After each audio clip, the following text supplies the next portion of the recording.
Welcome to Nevada Newsmakers. On the broadcast today, Nevada State Senator Ira Hansen for the whole show on an all-new Nevada Newsmakers. 40 years ago, Hotel California and the theme from Rocky were #1 on the pop charts, and D&D Roofing and Sheet Metal started on the road to becoming Nevada's leading roofing company. I couldn't be more proud of what we've achieved. And over these 40 years, we've become an employee-owned company. So when you're talking to any employee, you're talking to an owner. And here's to the next 40 years. Happy 40th birthday, D&D Roofing and Sheet Metal. Nearly 200,000 Nevadans work in retail businesses, supporting families and the community. Nevada's retail businesses generated over $2 billion in sales tax revenue in 1 year, including nearly $700 million to help our schools. Shop around and see all that Nevada's retailers offer our state. We're the Retail Association of Nevada, representing thousands of Nevada businesses. Businesses that work for Nevada. Pro Group Management specializes in providing industries with the necessary components to satisfy and exceed workers' comp requirements. Every business has unique needs and specific regulations. Pro Group Management stays ahead of the curve, providing up-to-date services to keep your industry in top form. Discover how we simplify your tasks, improve efficiency, and reduce expense to keep you moving in a positive direction. Pro Group Management. Workers' comp that works for you. Truck drivers are some of the hardest working people you'll meet, delivering over 70% of America's freight and 92% of Nevada's. When there's a natural disaster, they're delivering critical supplies to help those communities recover and rebuild. Every sector of the economy and our nation's military rely on truck drivers. So let's take a moment to say thank you. On the open road or city streets, our truck drivers are rolling to make our economy and our nation stronger. Trucking moves America forward. This is Nevada Newsmakers with host Sam Shad, a no-holds-barred political forum. Now, from the Nevada Newsmakers broadcast headquarters, here is Sam Shad. And back on Nevada Newsmakers, coming to you from Carson City. We're in the state capitol of the old Supreme Court, and we're here with State Senator Ira Hansen. Pleasure to have you on the program, sir. Glad to be here, Sam. Thank you. Let's start out with, as I asked State Senator Pete Goa-Kachia, how big is your district, so people understand? Pete's is a little bit bigger than mine, actually. My district is 38,000 square miles. It includes all of from North Sparks clear up to the Oregon border, and all of Humboldt, Esmeralda, Mineral, Pershing, Lander, and a large section of Nye County, including Tonopah. And how much mileage do you put on your vehicles each year? Oh, thousands and thousands. I seriously, probably 15 to 20,000. Plus, my wife is the assemblywoman for the same district, so we're doing a lot of traveling together. Is this the first time we've had a husband and wife team? One as a state senator? Yeah. We didn't realize that one. I mean, we weren't trying to set any records or anything for the state of Nevada, but yeah, the first time. Do you consider her to be as conservative as you or more conservative than you? I would say I'm probably more conservative. I think she's a little more pragmatic on some things than I would be. We look forward to having her on the program. You'll love her. Let's talk about a couple of major issues. First one, let's start talking about water. Mm-hmm. Senator Goa-Kachia was talking about the idea of the Southern Nevada Water Authority, who already owns the water, moving that water down to Las Vegas. He said that at the time that they will be ready to do this, the cost of that water will be so expensive it will make it impractical because of raising the rates on people in Southern Nevada. Do you agree? Well, first of all, do you think it's a good idea to move that water? Second of all, do you think that that's the problem? That's a big question. Ever since we've been here, I always joke, because Jason King, in my opinion, should have got combat pay. Former state water engineer, yeah. You have over 100 years of water law you're dealing with, and almost a high percentage of the basins in Nevada are over appropriated now. Whether or not what Southern Nevada Water Authority is doing is a good idea would ultimately be up, I think, to their ratepayers. But it's kind of interesting that our governor, when he was on the water board down there, actually opposed that project. And when I had a brief conversation with him, he was a big proponent of desalination, and where you basically create a desalination plant in the Gulf of Mexico and then do an exchange with the Mexican government for the waters out of the Colorado River, which in his opinion would have been less expensive. Do I think it's a good idea to take the waters from the basins of eastern Nevada? I don't. I think that hurts ultimately the rural areas and their own ability to develop down the road. Now, of course, Southern Nevada Water Authority actually owns those ranches upon that water, where that water sits. So, I mean, they have the ability, as the owner of that water, they should be able to move it wherever they want. Well, as you know, in Nevada, that is a big issue because a water right in Nevada is a transferable right. It's like if I bought an automobile from you, I don't have to keep it in the county of origin. However, in spite of that, when you start taking, they're talking taking up to 100,000 acre-feet out of those areas, it can have a substantial impact environmentally and so forth. But that's all goes up to the courts, and again, it goes back to the state water engineer, and until we change that state law, you're correct. Southern Nevada Water Authority bought the water, and if they can show that it's not environmentally harmful to the environment to move it, and the state engineer agrees with it, then that project will go forward. And a couple of other points here that you raised. One is the governor, if he wants to be elected statewide and be the governor of all the people, it makes sense for him to say that he's against the water transfer, despite the fact that his mentor, Harry Reid, who supported his campaign, has said to the Las Vegas Metro Chamber a couple of years ago that water will be much better used flushing the toilets in hotel rooms on the Strip than it is growing alfalfa in eastern Nevada. And so the Water Authority is not going to need this water for probably 30, 40 years. Mm-hmm. So, if you're going to be governor for 8 years and you want to be reelected in eastern Nevada, doesn't it make sense to come out and be against that water transfer? Well, perhaps, but as far as the political, because the reality is there's 2 million people in Clark County now, and if you take all the people, yes, and you compare that to what we have in rural Nevada in our areas. Look, if the governor really truly wanted to protect his interests, politically speaking, in rural Nevada, he wouldn't have just pushed through a gun bill that was overwhelmingly opposed by the citizens of rural Nevada. 5-1, 6-1 in most counties.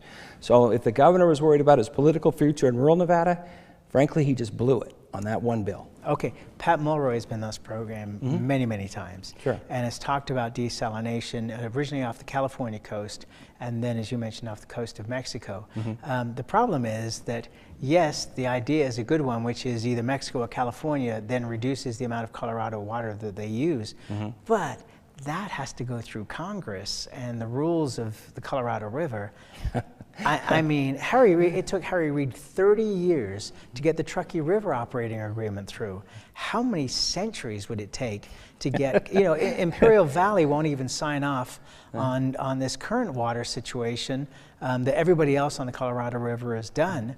So in anybody's lifetime? Sam, I was just throwing out what the governor had suggested. Yeah. That wasn't my idea. Right. That was his. Whether or not it's pragmatic, I don't know. I mean, but when you talk about, is it pragmatic to take all the water from eastern Nevada and ship it to southern Nevada, you start getting into what is the most economically feasible, what can be done. That's why I said Jason King should have got combat pay, because he's the one that has to come up with decisions like that. And it's been going on for over 100 years. So good luck on striving to solve the water. Just so you know, too, in my district, I have Pyramid Lake, Walker Lake, and Lovelock, all three of which are on communal water systems, and they're at the bottom of all three of them. So the next thing you want to know about water is you do not want to be at the bottom end of a communal water system, because they all get shafted by everybody upstream. And if it wasn't for the Southern Nevada Water Authority, I got news for you. My Pershing County people think my Humboldt County people are taking the water, and my Humboldt County people are pretty convinced that Elko County is taking the water. Right. So there is no simple solution to the water issue. Did Walker Lake manage to recover some because of the work that Harry Reid did in being able to get more water going into the lake in wet years? Because it was kind of like the show The Producers, where the show only succeeded if it failed. Because if you had to pay back the investors, then you were in trouble. But if it failed, then the producers walked away. Walker Lake, there were way more people with water rights than the water available to go into that lake. All right, and that's true of so many of the basins in Nevada. Walker Lake, my understanding, went up 15 feet. So, but that was mainly from a wet year. Like this year, again, it'll probably go up another 5 to 10 feet. You have a very heavy snowpack, around 150% of average. How much that has to do with Senator Reid's buying up the ranches along the East Fork of the Walker River, I don't know. I mean, every little bit probably helps, though. Let's talk about what's going on with Barrick and Newmont. You comfortable with that? No, I'd rather see, you know, I'm very leery of big anything. Big government, big labor, big media, all those things make me nervous. And the little guys typically get squeezed. And I represent a lot of small miners. There are still some in Nevada, believe it or not. And the bigger those mining companies get, the more bureaucratic they're comfortable with getting. And a lot of those regulations actually squeeze out the smaller miners who simply don't have the capital to absorb some of those regulatory processes that the big mines often push into place. On the other hand, and you know, this has been the situation, I believe, for many years, which is the big companies don't do the exploration. They allow the small companies to do the exploration. If they find anything of significance, then they will come and buy out the smaller mining companies. Well, it's true. The exploration typically is done by independent contractors. So that is a good thing overall. Yeah, we're working on some regulations now. I don't know if you knew it or not, but the Forest Service and the BLM actually have conflicting regulations as to exploration practices. And we actually are working right now with the BLM and the Forest Service to try to get them in harmony. Actually, in this case, the BLM is the preferred method. And so we're working in that direction. So I don't know, as far as the expansion of Barrick and being bought up by a South African company or all these different strange angles that come into play and all this, if it's good for the Nevada economy in the long run and helps rural Nevada, as you know, rural Nevada is very, very dependent nowadays on the mining industry. So as long as we can keep that expansion going and we can keep those communities healthy and good solid tax bases, I'd support that. Yeah, and I mean, from what I see, it looks like we've got 40 years going forward where there's no problem as far as mining goes in the state. Yeah, other than, you know, the fluctuations in the price of gold, but that's Right. certainly way out of our control. Well, and the irony there is that when the economy is in the dumper, the price of gold goes through the roof, and that's when they make their biggest profits. You know, you've watched the price of gold through the years. Remember in the late 80s, it went to $800 an ounce, and suddenly everybody was exploring in Nevada, and then dropped to 250 a few years later, and suddenly Winnemucca, I remember seriously about 20 years ago, Winnemucca was almost a ghost town at one time. Right. I mean, your properties were literally abandoned on the main streets when that mining industry collapsed. That's in the back of my mind when I start dealing with regulatory issues and taxation and things like that of the mining industry. All right, let's take a break. More with Ira Hansen when we come back. Tamarack Junction is South Reno's hotspot with over 450 of the latest slots and video games. Sully's Sports Bar, the Dining Car Restaurant, William Hill Sportsbook, and the Tamarack Steakhouse and Lounge. We're just north of the Summit Mall in South Virginia. Yeah. Because of UMC, there's a wide open road ahead of me. Because of UMC, she can grow up with her twin sister. Because of UMC, I'm here to help you. UMC, the highest level of care in Nevada. Hi, I'm Eric Robnett, owner of Home Energy Experts. Has this ever happened to you? Honey, did you remember to turn down the thermostat? Forgetting to set the temperature? Not fun. We can help. Our new smart thermostat keeps the temperature set for your comfort all by itself. I'm feeling hot now. To increase your comfort, go to homeenergyexperts.com for details. That's homeenergyexperts.com. The signs and symptoms of cataracts can start out small with subtle changes in your vision. So don't wait. Be proactive and take your vision into your own hands. If you're experiencing the onset of cataracts or just have questions, contact your eye care professional or call Eye Care Associates of Nevada today. Dr. Hiss has years of experience specializing in the surgical correction of eye disorders and has completed over 84,000 vision correcting procedures. At Eye Care Associates of Nevada, we'll change the way you look at the world.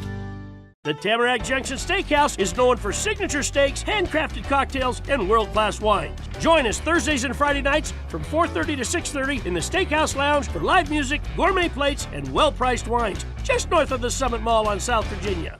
This is Nevada Newsmakers. And back on Nevada Newsmakers, we continue our conversation with State Senator Ira Hansen. When the Lyon County Commission recently followed Nye, Douglas, and Elko County boards voting to tell the legislature that they believe gun owners should be free to share or sell weapons without undergoing new background checks, due to go into effect in January. On the other hand, as other people point out, sheriffs are appointed to follow the law. What are your thoughts on this? Well, you shared it a little earlier. The irony in this, we touched on it a little bit. The irony in this is that, of course, the whole sanctuary state, sanctuary county, sanctuary city concept came from the attacks based on the Trump administration's effort to enforce the borders. So you have sanctuary cities now, like San Francisco, and they're even pushing for sanctuary states. So the concept, ironically enough, originated with the left in the United States.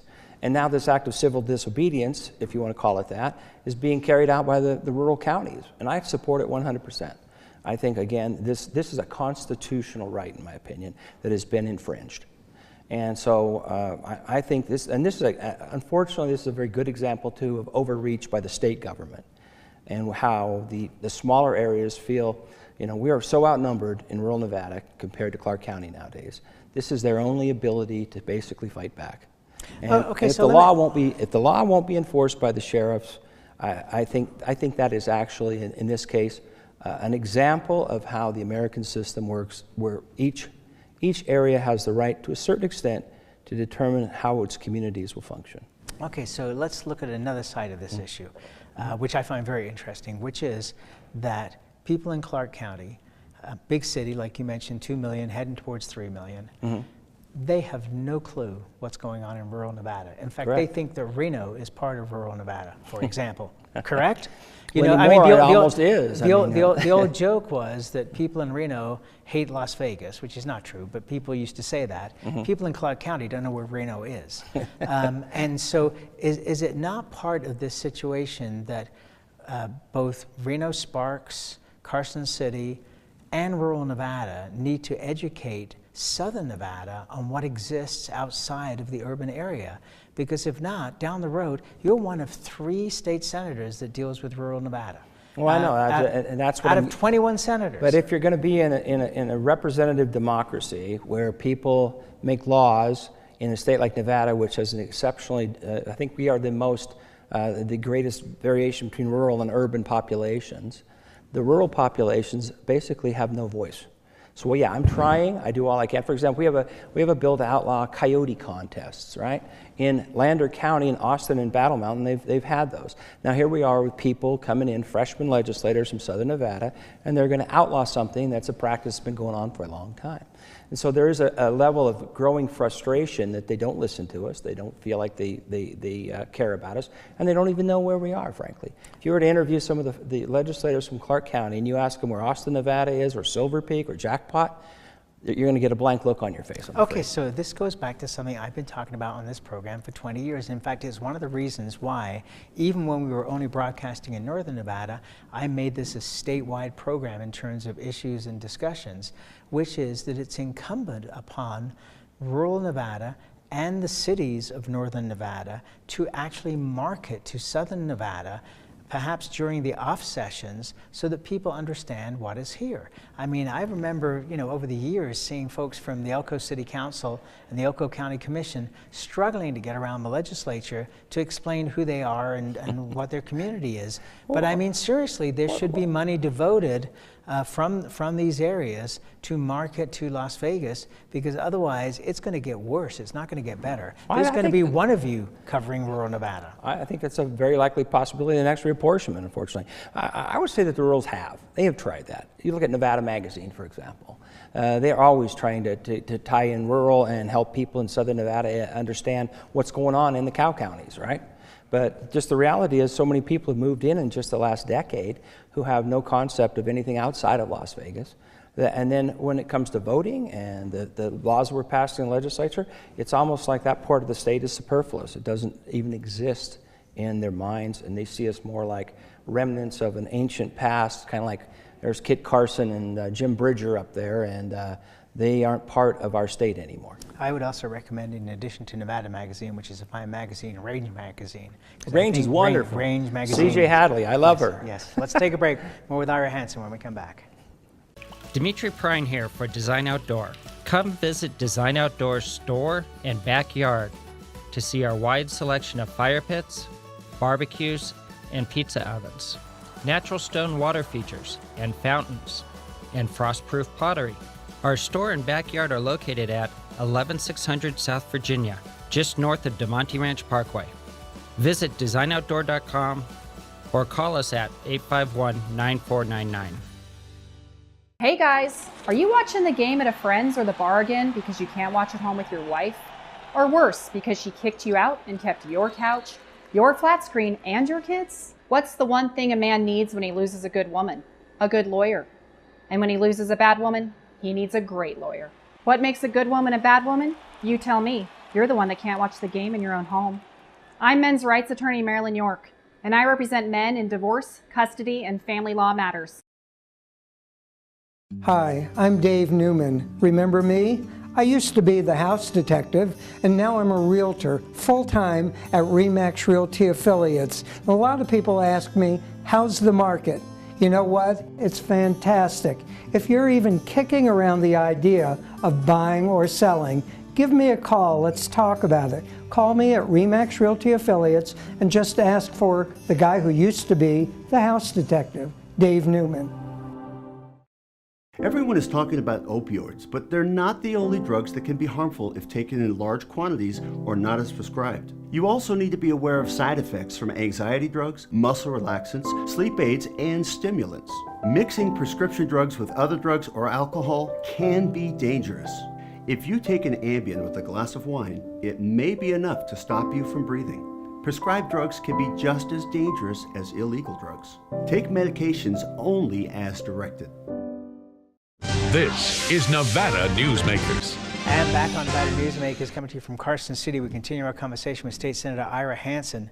One of your key bills is one that eliminates the authority of the Office of Economic Development to issue transferable tax credits for certain projects that will make a capital investment in this state of at least $1 billion. That would have said no to Tesla, which is transformed, along with the Tahoe Reno Industrial Center, the economy of Northern Nevada. Why? Well, that's part of the Faraday Future Bill, and that's where that comes into play. Remember, when Tesla came about, one of the reasons I supported it was our economy is totally in the tank. I mean, it was horrible. You live in Reno, 1 out of every 5 houses in some areas were in foreclosure. So one of the things I ran on was creating jobs, and Tesla did that very effectively. But that was to prime the pump. It wasn't to be a consistent thing for every big business that came into the state of Nevada. Because remember, when we gave tax credits or whatever form of subsidies to these businesses, somebody else in the business community and in the private sector makes up the difference. So that's why it was nice to prime the pump to get Tesla here. It doesn't mean every single big giant company that comes to Nevada should receive that kind of subsidy. Secondly, that money was actually tied to Faraday Futures, which actually, as you know, was a big disaster. Correct. And that was in fact, that's one of the Dan blights. Schwartz's big victory. Yeah, well, I opposed that from the get-go. I thought this is crazy. But I mean, look, they're trying to help North Las Vegas out. What the money that you're talking about in the bill right now is to get that $38 million out of their ability to do that. Because again, the economy in Nevada is smoking hot now. Unemployment is down to record lows. And you don't need to prime the pump to get big businesses here. All right, but the other side of the coin is now what we've seen in Northern Nevada, which is remarkable, is the diversification. We have incredible diversification. And I love that. Apex, which was always stumbling along for decades because they didn't have any of the infrastructure, now because of that Faraday Future plan, even though Faraday collapsed as far as coming to Nevada, the infrastructure is now moving into Apex, freeway, water, etc. Do we not want to see more diversification in Southern Nevada? Because if something were to hit the tourism industry, they would have nothing to fall back on. Whereas in Northern Nevada, we could sustain a lot of damage to various parts of the economy and still continue to move forward.